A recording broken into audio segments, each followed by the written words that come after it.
सब सुन लो मिलकर बात यही रहे, जच्चा बच्चा कैसे सही, कैसे सही, कैसे सही।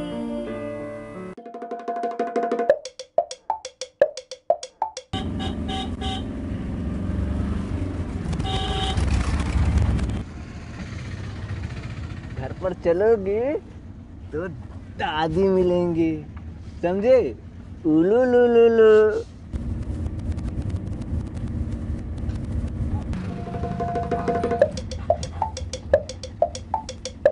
तो चाची तुम्हारे काट दो। हाँ ठीक। जा बच्चा।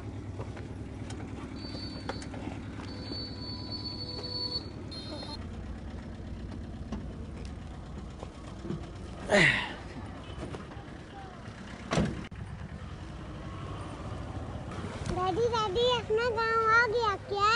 हाँ डैडी की बचवा अपना गांव आ गया। और हाँ सुनो, घर पर जब पहुंचना तो बाबा बुलाना, डैडी नहीं, समझे? अरे काहे चिढ़ते हो, बोलने दो ना। अरे क्यों ना बोलूं, गांव वाले कहेंगे शहर की हवा लग गई है।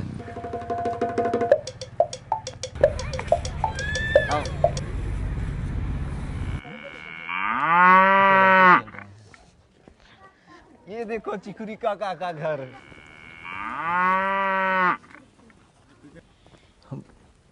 बचा कर आना।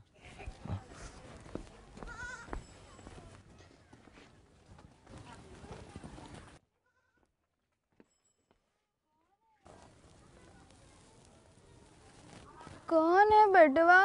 सूरज है का? अरे ये तो अम्मा है। बेटा बेटा पाए लगी अम्मा। खुश रहो।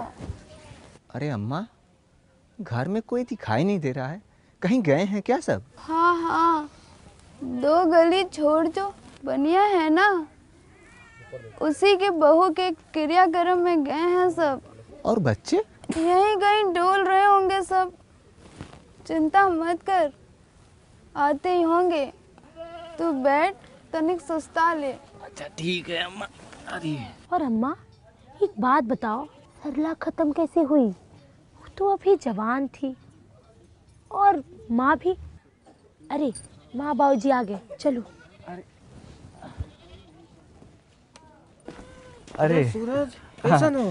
ठीक है। अरे बाबू तो बहुत बड़ा हो गए। खुश रहो खुश रहो। चलो चलो घर चलते, चल घर में जा। हम सामान लेके आ चले अम्मा।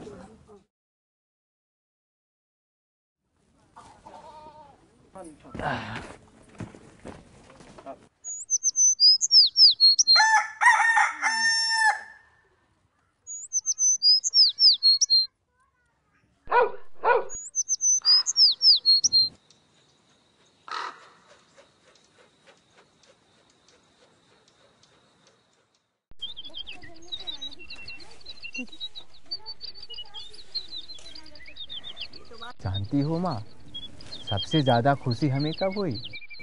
जब हमें ये पता चला कि शालू भी यहाँ आई हुई है। बच्चा जनने तो आना ही था ना मायके। अब भला उसकी सास भी तो नहीं है वहाँ जो उसका ख्याल रख सके।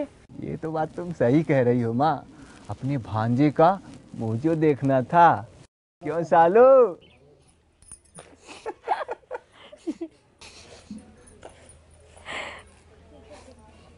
लेकिन अम्मा जी, एक बात कल से मन में खटक रही है कि सरला खत्म कैसे हुई? तो पेट से थी ना, और बच्चा भी पहला। इतनी उम्मीदें रही होंगी बेचारी के मन में। पेट से तो थी और वही उसे ले डूबी। बेचारी की सारी उम्मीदें धरी की धरी रह गईं। लेकिन माँ, ये सब हुआ कैसे? जैसी उसकी किस्मत, बच्चे का जन्म घर में ही हुआ था। उसके बाद से खून आना बंद ही नहीं हो रहा था। अस्पताल ले जाने की नौबत आ गई। रात में कोई गाड़ी समय से नहीं मिली, जैसे तैसे करके ले गए अस्पताल। वहां जाकर कोई बड़ा डॉक्टर नहीं मिला जो ऑपरेशन कर सके। दर्द में ही चली गई बेचारी। क्यों माँ, वहाँ पर कोई एम्बुलेंस नहीं थी क्या? एम्बुलेंस नंबर ही कहाँ था उनके पास। वाकई बहुत बुरा हुआ। लेकिन ऐसे कैसे हो गया? कोई जांच नहीं करवाई थी क्या? जांच? किस लिए कराते जांच? घर में अच्छी भली देखभाल हो रही थी, फिर डॉक्टर के पास क्यों लेके जाते? क्या कहती हो माँ? क्या तुम्हें मालूम नहीं कि गर्भावस्था के दौरान कम से कम 4 बार जांच करवाना अति आवश्यक होता है? हम भी पहले तुम्हारे ही जैसा सोचे, लेकिन किसी के कहने पर जब एक बार वहाँ पर गए तब मुझे अपनी गलतियों का एहसास हुआ। हाँ माँ, जब मैंने अपनी पहली गर्भावस्था के दौरान ENC करवाया, मतलब यानी कि प्रसव के पहले वाली जांच, तो उसमें मेरे खून के स्तर की जांच हुई और उसी में पता चला कि मेरे खून में आयरन की कितनी कमी है, और तब जाके दवा ली। और अगर ये जांच ना करवाती तो खून की इतनी कमी हो जाती कि बच्चे की जान को खतरा था। क्यों शालू, तुम्हें तो पता है ना जांच के बारे में? नहीं भैया। क्या? तो क्या तूने भी नहीं? गजब है तुम लोगों की बुद्धि का। शालू दीदी, माँ, गर्भवती महिला की नियमित जांच जरूर करवा लेनी चाहिए। किसी भी ठीक ठाक दिखने वाली गर्भावस्था में भी दिक्कतें आ जाती हैं, इसीलिए गर्भवती महिला को उनके ANC के दौरान अपने BP और वजन की जांच करा लेनी चाहिए। और अगर ऐसा ना कराया तो जच्चा बच्चा दोनों की जान को खतरा हो सकता है। उच्च रक्तचाप यानी कि BP, इससे शरीर में सूजन, दौरे पड़ना, बेहोशी आना, ऐसी दिक्कतें हो सकती हैं। और ये भी ध्यान देना चाहिए अम्मा कि गर्भवती महिला का वजन हमेशा बढ़ता रहे। इससे ये पता चलता है कि बच्चा पेट में तंदुरुस्त है और बढ़ रहा है। लेकिन भाभी, यदि गर्भवती महिला का खान पान अच्छा रहा तो तब भी दिक्कतें आ सकती हैं क्या? हाँ शालू दीदी, तब भी दिक्कतें हो सकती हैं, क्योंकि गर्भावस्था में हफ्ते दर हफ्ते औरतों के शरीर में बहुत से बदलाव आते हैं और इससे कोई भी दिक्कत हो ही सकती है। इसीलिए नियमित जांच जरूर करानी चाहिए। कुछ विस्तार से बताओगी भाभी? ध्यान कैसे और क्यों? तो कान लगाकर सुनो दीदी, क्योंकि ये बातें तुम्हारे बहुत काम आएंगी। इन खतरों के चिन्हों पे गौर करने की आवश्यकता होती है, क्योंकि इनके चलते कभी भी डॉक्टरी सलाह की जरूरत पड़ सकती है। जैसे अगर बहुत खून आए, बहुत ज़्यादा उल्टियाँ हों, पेट में बच्चे का हिलना डुलना कम हो जाए, सर में दर्द हो, पेट में लगातार दर्द हो, बुखार हो जाए, ऐसा कोई भी लक्षण हो ना दीदी, तो तुरंत डॉक्टर की सलाह लेनी चाहिए। जांच की बात तो एक तरफ, गांव में बैठे हमें यह भी तो देखना है कि प्रसूति के समय वहां कैसे जाया जाए। तो उसके लिए किया क्या जाए? यही माँ कि हमें हर स्थिति के लिए पहले से तैयार रहना चाहिए। जैसे क्या भैया? शालू, अब तुम ही बताओ, सबसे नज़दीक क्लिनिक या अस्पताल यहाँ से कितनी दूर होगा जो 24 घंटे खुला रहता हो और जिसमें ऑपरेशन करने और खून चढ़ाने की सुविधा भी हो?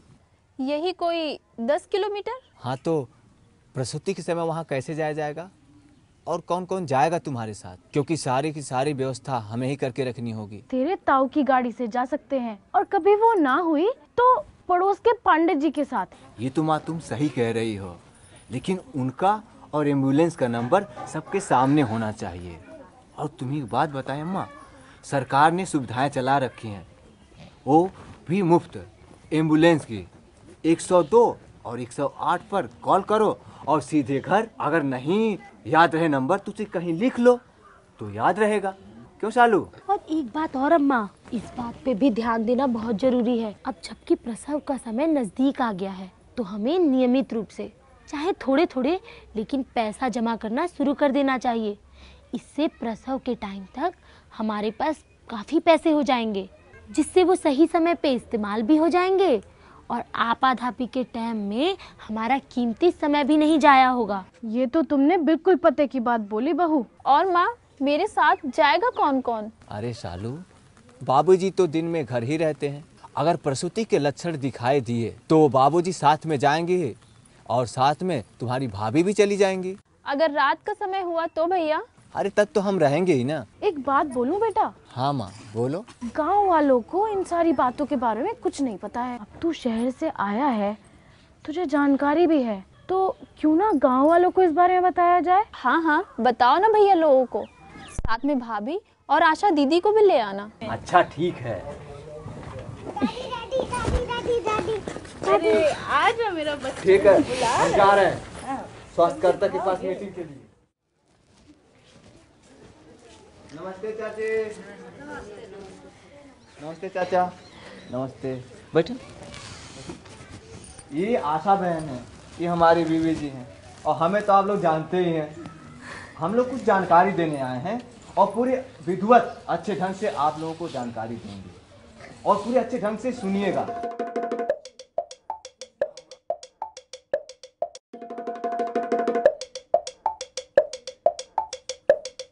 याद रखिए कि प्रसूति के समय मुख्यतः 3 कारणों से जच्चा और बच्चा की जान को खतरा हो सकता है। क्यों बहन जी? और हाँ, पहला खतरा है घर वालों द्वारा जच्चा के खतरे का संकेत की पहचान देरी से होना। ये उसकी अज्ञानता के कारण हो सकता है, इसलिए ज़रूरत है घर के सभी लोगों को चौकस रहने की। और हाँ, साथ ही कम से कम 4 बार ANC जांच करवाना। ANC मतलब प्रसव से पहले की जांच। दूसरा खतरा है चिकित्सा सुविधाओं तक देरी से पहुंचने। इसके कारण हो सकते हैं गाड़ी का ना होना, गाड़ी का खराब होना, खराब सड़कें या फिर मौसम की खराबी होना।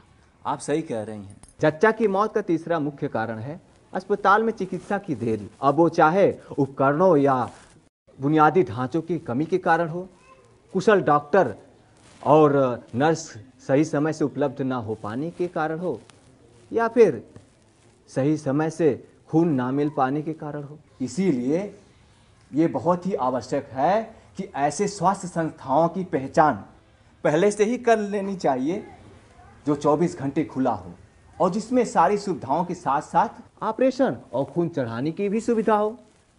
कोई बात छुट्टी तो नहीं ना? सबको ये बता दे कि गर्भवती महिला के परिवार वालों को पहले से क्या तैयारियां करके रखनी चाहिए। अब तुम ही बता दो। क्यों बहन जी? गर्भवती महिला के परिवार वालों को 3 तरह की तैयारियां पहले से ही करके रखनी चाहिए, जैसे वाहन का पहले से ही इंतजाम, सही स्वास्थ्य संस्था की पहचान जहां पे ऑपरेशन और खून चढ़ाने की सुविधा हो, और सबसे जरूरी प्रसूति के समय होने वाले खर्चे की पहले से तैयारी। मतलब यह है कि परिवार के सभी लोगों को, खासकर कि सास और पति को, गर्भवती महिला के होने वाले सभी खतरों के संकेतों का ज्ञान हो और साथ ही में उनके समाधान के प्रति वो जागरूक भी हो। आप लोगों को जो जानकारी दी गई है उसके बारे में पूरी तरह से अमल करिए।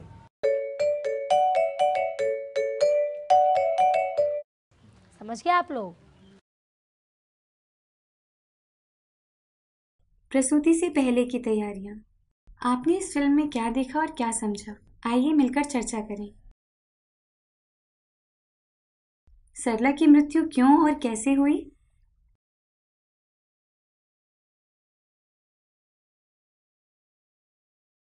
गर्भावस्था के दौरान महिला को कौन कौन सी जांच करवानी चाहिए?